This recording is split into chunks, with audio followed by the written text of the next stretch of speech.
Funny Cow is the title of an abrasive British drama about a stand-up comedian who goes by that name. In fact, we never learn the real name of the character, who's portrayed with startling power by Maxine Peake. Adrian Shergold's Tough as Old Boots movie unfolds roughly over 30 years between the 1950s and the 1980s, and the narrative hops backwards and forwards during this period.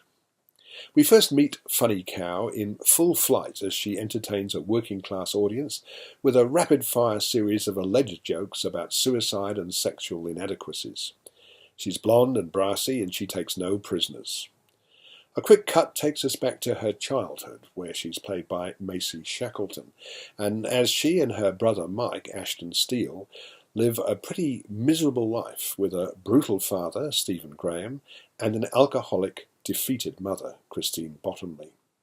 Already at this tender age, the youngster is forced to defend herself against a hostile environment, and she quickly learns that you either fight or you just give up, as her mum has done.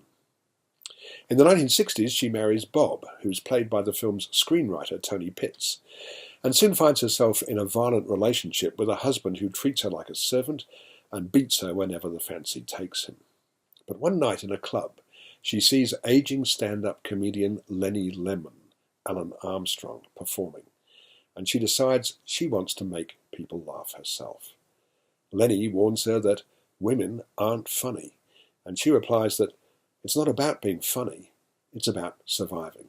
And survive she does, but by this time she's stepped in to replace the ailing Lenny and has wowed a drunken and rowdy audience with a repartee of gutter talk guaranteed to appall just about everyone.